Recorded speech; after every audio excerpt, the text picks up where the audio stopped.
So we are at the amazing Barston Lakes today.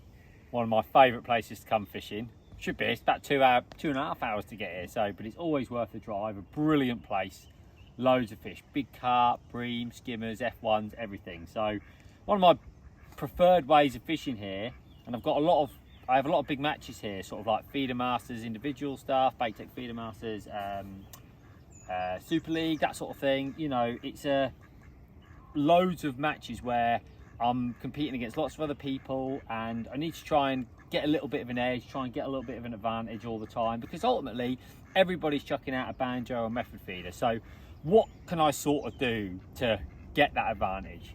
And this has been working really well for me today, and I call it the double chuck. All right, so basically all I'm doing is I get my mould for my banjo here, and you'll see in this tub I've got a mix, 2 parts just a normal 2mm Fin Perfect, and I've got 1 part of the krill sticky pellets in the 4mm.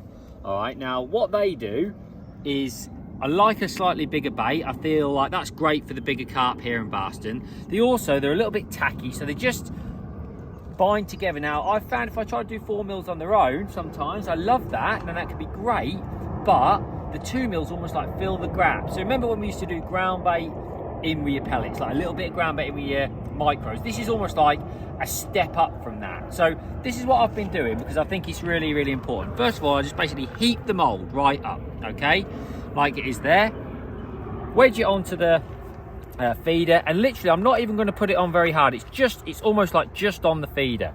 Now I want to make an impact when I'm casting, so I've got the marine green haze. This puts a really bright green cloud in the water, and literally I'm going to just glug that on there like that. Let's move it on a bit if you want to, it doesn't really matter. Your bait's hanging out. This isn't the fishing chuck, all right? So I've got it sticked up. I'm literally going to chuck it out. I'm fishing 50 metres today. It's quite a long way out, to be fair. All right, it hits the water, it creates a cloud, and I wind it back in. All my micros and my 4mm have come off. I've got this big green hazy cloud out there in the water.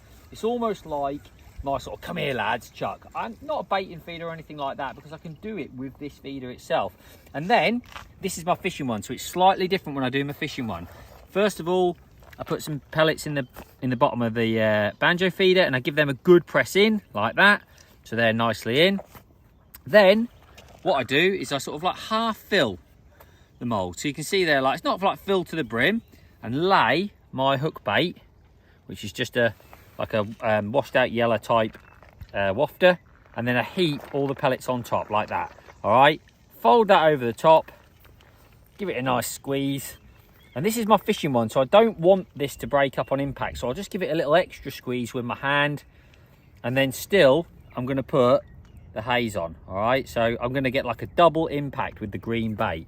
So we'll just chuck that out and we'll tell you a little bit more about it. So I believe by having that sort of like double impact, if you like, I'm doing something a little bit differently from those around me who are maybe just chucking in once, or chucking in with some hard pellets or something like that. Some people like a bait up rod, but almost like to be a little bit more efficient. So just I feel like that is a nice way of doing it when it warms up. I'm sort of almost feeding double the amount of bait, but I also think that it gives me an option to wait a little bit longer if I want to. So let's say I'm waiting 10-12 minutes for a bite, which I haven't been today. Most bites are within 3 or 4 minutes, to be fair.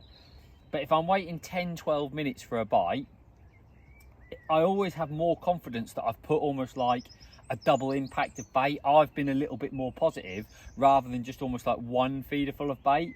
So it's just something to bear in mind, because I do think that those sort of things make a difference. And because I'm using the haze, which is clouding up a nice, almost like I say, bright colour in the water, again, I'm double impacting it. I'm giving it this big attractive area. Now if you look out there today, you can see that it's really flat. It's not actually a very good day for fishing in terms of like the wind. It's not like it's got a lovely ripple on it or a lovely breeze on it, because it just hasn't. The fishing's been unbelievable. Loads of big carp and big F1s, like we said. And I'm sure that that double chuck and that cloud and everything else, it seems to be working really well. It seems to be drawing a lot of fish. Now, you might want to, a lot of people would say to me, well, why wouldn't you use ground bait? Why not use ground bait on your method? Why not use, say, micros on your method? when you come to places like Barston where there's a lot of mixed fish, so you know, here today there's a lot of like skimmers a pound, there's 2-3 pound bream, there's big F1s.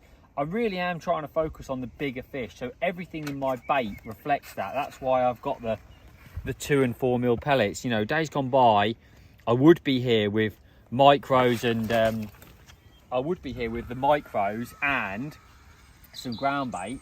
It's typical. I think this one's gone round with a bream.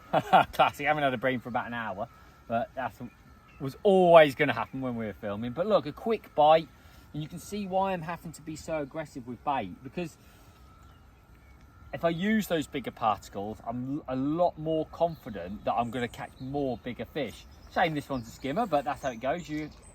I'd say it's a skimmer, is it? Yeah, it is a skimmer. It's a little skimmer. I thought it might have been a little stocky carp. So we'll just net in there. I've got a big hook on, you know, so I'm not sort of like taking it steady.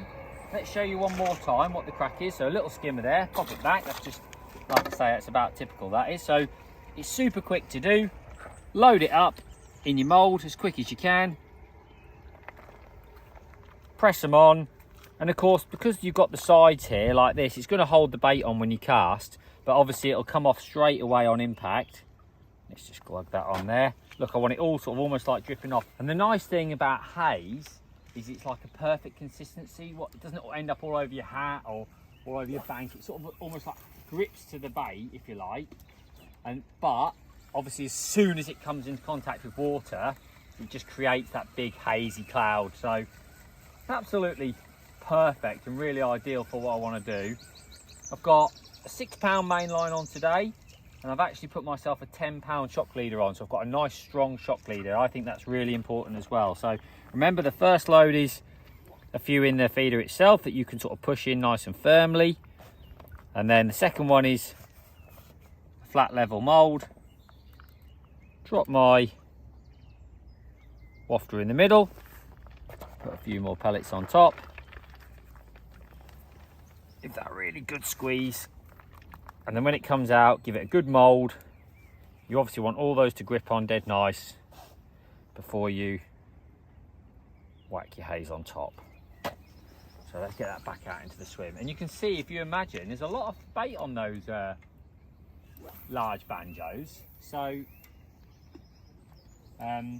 obviously what that's doing is I'm feeding quite a lot of bait. So I prepared myself a full bag of the sticky pellets, which are all in this bucket. You can see they stick nicely together. Look, they're almost like quite firm. When you prepare sticky pellets, the bag says 150 ml of water for the bag, and that's what I did literally this morning when I got on the bank. It took about an hour, and basically now I've got, like, I'm going to describe them as like quite a hard but sticky pellet. You can see how sticky they are, and they're perfect for going in with your micros, because obviously they're still going to stick together nicely, but then they're almost like leaving, look, hard pellets in your peg. So for me, that's what makes those so good. So I did a bag full of them, and then I did 2 bags of micros. So, you know, I'm expecting to feed sort of probably at least 2/3 of that.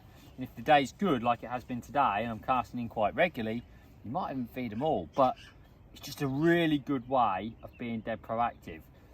Hopefully we'll get a big pull round in a minute from another big carp.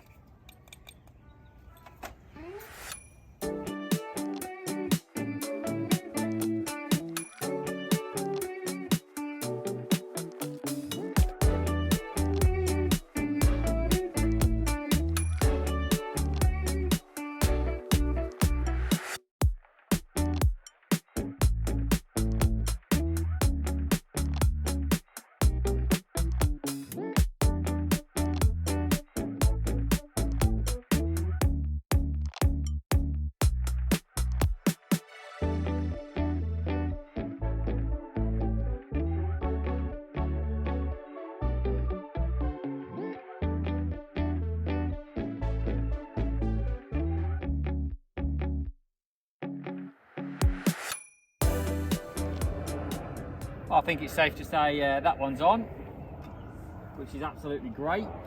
And we're talking like minute and a half on the stopwatch. I know I started it probably 30 seconds late, so a couple of minutes and rod's gone round again. This is how obviously aggressive the fish can be in these venues. You know, especially when there's so many. So if there's a big lake you like to go to, or a bit of open water where you like to go to, give that a little go, because for me, in the warmer months, you know, June through to sort of September, when fish are being quite hungry, you know, you imagine if you're doing something like that, you're being a little bit more aggressive than everybody else, and you might just get all the fish into your peg.